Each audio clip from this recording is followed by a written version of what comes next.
Hey everyone, welcome to StudioJake. We're going live today, so be sure to share out this link. Don't forget to subscribe here and ring that little bell so you get notifications. If you hear the little pitter patter of paws, that's because my dog is wandering around.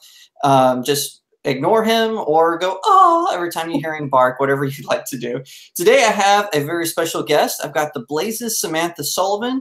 She's on with me. She's a first timer here on StudioJake. I'm very excited to have her. We're going to break down some of our favorite books that we recommend for it, whether you're a young conservative or if you're a person who you're transitioning into becoming a conservative. These are books that everyone should read. So definitely pay attention and get a notepad and write these titles down. We've got some good ones. So Samantha, welcome to StudioJake. Oh, thank you for having me. I'm excited. All right, so right off the bat, let's get started. What's your first recommendation? Okay, the first recommendation comes from, I have three categories. So I have books from mainstream media personalities, and then I have classics, every single classic book every conservative should read. And then I have the No Fine Enemy. So those are books from the left that I think are definitely worth a read if you're a conservative. So the first book I'll start out with, this was recommended to me by my coworker, Keith. He is a producer on the Pat Gray Show. And I went to him first because I listen to the show every day. I write for it. So a lot of times on the show, they talk about books, obviously. And there's just a lot of great books that Keith has mentioned. So when I was asked to do this, I right away sought out Keith. And he recommended, and this might be more for parents, but it is Ben Sasse, The Vanishing American Adult. And he's the senator from Nebraska. And I guess his book is really about how American adults are kind of obsessed with materialism and other things that aren't exactly productive to the American life. So what I would recommend for that book, I would recommend starting on chapter 8, and it really tells you about the importance of reading and how you can build your own bookshelf. So very practical advice. Right. Mm-hmm. That's weird coming from a senator, but much appreciated. During the 2016 election, Ben Sasse was my hero. So I'm totally on board with anything he probably has to say about that. So go on. What's number 2? Okay, so number 2 is, so this is mainstream kind of topics. I read Megyn Kelly's Settle for More, and I thought it was super inspiring. This is before she went off and did her thing with NBC, but I absolutely loved her on Fox News. So I read her book like in a few days. So I would definitely recommend Settle for More by Megyn Kelly. What kind of topics does it cover? So she covers basically her kind of rise to stardom at Fox News, and she just kind of chronicles like her whole career and all the setbacks and the self-doubt and the drawbacks. And then she also kind of talks about like all the challenges she went through with Donald Trump and how that completely like turned her career not upside down, but it just completely flipped everything for her. And it's just really good. Anyone like in media like us, it's really inspiring. And I'm going to throw out a recommendation as well, and I am pandering a little bit because I want to have Samantha back. I'm going to recommend Glenn Beck's An Inconvenient Book. I just for anyone who knows me, I discussed this on my live special where I discussed how I went from now I wasn't all the way far left SJW, but I was definitely on that track, and someone loaned me that book. It covers things like gun control, environmentalism, and taxation, and socialism. And I read that book, and along with Sean Hannity's Deliver Us from Evil, and I never looked back. That's started me on the road to becoming more conservative, and it's just like Megyn Kelly's book. It's got just some real practical things to think about politically. And Samantha, you've got another one for us? Yes, I got another book. This one is by Dana Perino. It's called And the Good News Is, and that's another practical book. It kind of talks about her journey into like the public sphere I think she, let me see my notes. So she was in the Bush White House, and I don't think she started out thinking, oh yeah, I'm going to be on Fox News and this super popular political pundit as she is. So I really want to read her book. I've heard a lot of good things about it and read a lot of reviews about it. I know. I really like her. She is in. I was whenever whenever it seemed like every Fox News anchor was dropping off like flies. I was like, if Dana Perino sticks out, they need to give her her own show. She is smart. She's intelligent. She's worked in a White House administration. Then she became a news anchor, and she's on the Five with all these powerhouse personalities, and so. That's actually, I really like, her book is actually on my list as well. I loved her PragerU video. I don't want to spoil it, so go to PragerU's YouTube channel because, you know, they're being censored by YouTube. And definitely watch Dana Perino's PragerU on there. It's very smart, very practical. Go on with, is this number 4? Yeah, go number 4. Okay, so I had to write down let me see, Jordan Peterson's 12 Rules for Life. Oh, I love that book. Yeah, I have not read it. And, you know, obviously he's like a big player on the political scene right now. And there's just articles about him left and right. And I know I have to read that book. I mean, he's really a leading thinker right now. So I don't think anyone can probably go without reading a little bit of Jordan Peterson. Oh, absolutely. And his book is very, whereas, because, you know, we're going to be talking about a lot of political books, obviously, in this conversation. You know, we've talked a little bit like about Megyn Kelly's book and how she got to where she is, you know, prior to going to NBC. But Jordan Peterson, Dr. Peterson, I've actually met him in person and just had a 3-minute conversation with him. He is incredibly nice, incredibly friendly. Not at all as how, especially the Canadian and the British media, they just savage him, trying to make him look like some arrogant blowhard. He's not like that at all. He's very friendly, very nice, easygoing. And I loved his book. I reviewed it for dailywire.com. It was, I highly recommend it as well. It's very interesting, and it steers away from politics and mostly focuses on getting your life in order. And I think the advice he presents is it's very easy to follow through. There's not like you have to sit down and meditate for 15 hours. It's very, you know, stuff like clean your room, make your bed. It all makes perfect sense when you read the book. Yeah. I'm excited. What's number 5? Okay, so number 5. Okay, that was mainstream. Let me go to must-read classics. And okay, there's so many. It's really difficult to narrow it down. But I kept, like, my coworker told me, you got to read this book. It just, and then on every single list I Googled, it was on every single list. So, and that's Ayn Rand's Atlas Shrugged. Mm-hmm.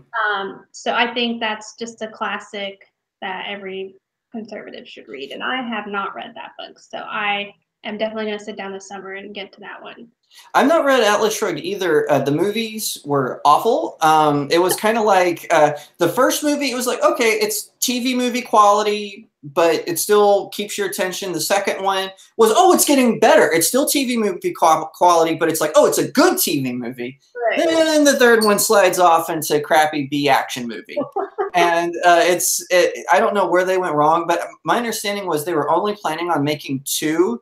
But then they got money from the first one. They're like, oh, let's make it 3. That way we get all the subplots and unnecessary dialogue and everything. But for those of it, because Atlas Shrugged is a commitment. It's got, I think, 1 chapter in it. It's just 50 pages of one character talking, is my understanding. The main character, or not the main character, but this John Galt figure. Mm-hmm. And so of hers, I've also read Ideal. Just to warn everyone, Ideal is a tragedy.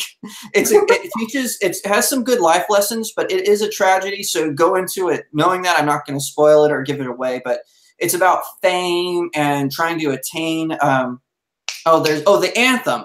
I highly recommend The Anthem. It's a really phenomenal book. It's about this society. It's very Orwellian. people don't have names, they have numbers. And this one guy in it, he starts thinking, you know what, I want to live my own life. I want to get away from this. And some people say it influenced THX. Oh man, all the nerds are going to hate me in the comment section. But George Lucas's first feature film, THX something, I can't remember. But and I've seen that film. I can definitely see the influence of Ayn Rand in that one. It's very similar premise. So if you're like, oh, before I make a commitment to a long novel, definitely check out Anthem and Ideal. They're both easy to read. They're very short. You could probably read Ideal in a day. I think I read it in 2. So, and I'm a fast reader, so definitely check those out as well. So moving on to number 6. Okay. How many are we going through? Oh, I wasn't sure. Did you have, was it 5? Well, I kept growing. So yeah, well, give us one more. Okay. This is my other category. It's called Because Know Thine Enemy. So it's all the books on the left that conservatives should read. And of course, it's Rules by Radicals by Saul Alinsky. It is the guide to community organizing, and it is the guy that President Barack Obama looked up to. So I think that's a big one for conservatives to understand. And I agree. You should. And one thing too, I would recommend. There's a very simple book that also helps you understand liberals. It's called Liberal Comebacks to Conservative Lies, and it actually was written to be funny. It's a satirical political book, but it's written by a liberal. He just kind of saw like the craziness going on the 24-hour news cycle. And he was like, hey, I'm going to write this kind of tongue-in-cheek. It's still things I agree with, but I'm still going to go for it. And it was so successful, he actually wrote a second one, Conservative Comebacks to Liberal Lies. And but both of those books I highly recommend because they also give you kind of, like I said, they're meant to be humorous, but they still kind of give you insight into what each and the other side is thinking. So one thing that I struggle with is with these classics that we recommend, that we talk about, is sometimes they're a little hard to understand. So like if you try to read, Aristotle or Plato or heaven forbid Shakespeare, I know I'm in a minority. I actually can't stand Shakespeare. I like 6 of his plays, and everything else I think is like, okay, he's just famous for being famous at this point. but when we look at some of these modern stuff that we have, I think too that one is that's very important because, like, I know Ron Paul, now that he's out of Congress, he's kind of gone off his rocker just a little bit, supporting the Syria government and all this nonsense. But he wrote a really good book called The Manifesto, and it's I don't think that's its full title. It's escaping me for the moment, but it's a really good book, and in it he makes a libertarian case for being pro-life. Because a lot of libertarians, Gary Johnson, who's actually not a libertarian, they make a libertarian case for being pro-choice. Well, Ron Paul says, no, libertarians should be pro-life, and he presents a really good case in that book. But anyway, do you have some other thoughts on like why conservatives, especially just everyday ones, why we should be doing our research and figuring out what the other side is going to say? I think it's definitely it's important to not only understand the other side, and I think I had kind of an advantage when I was in college being at, UNT, the University of North Texas, because all I was really subjected to was liberal literature.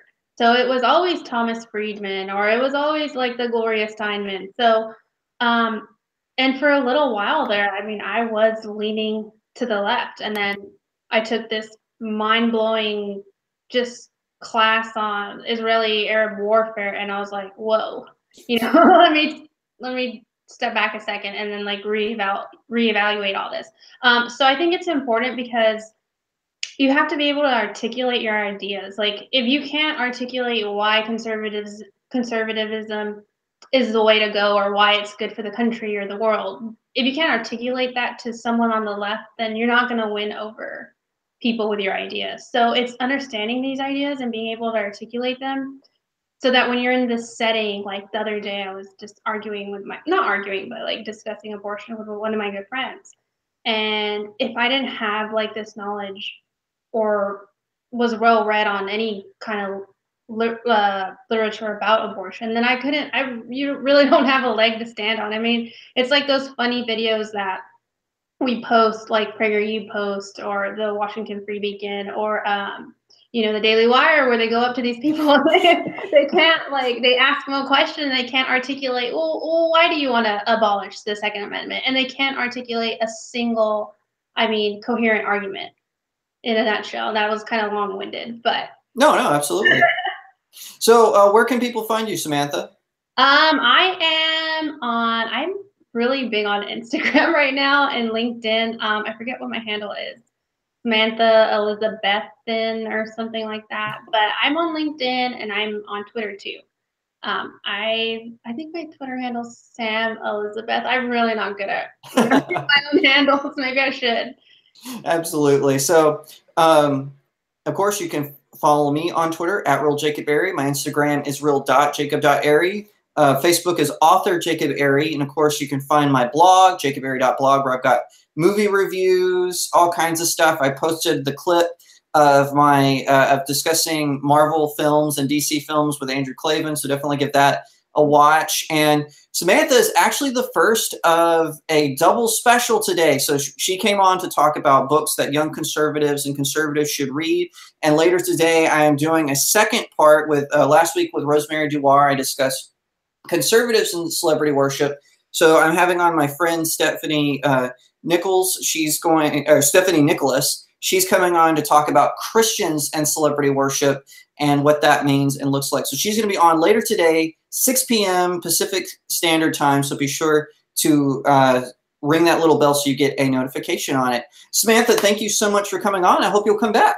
Yeah, thanks for having me. It was really fun.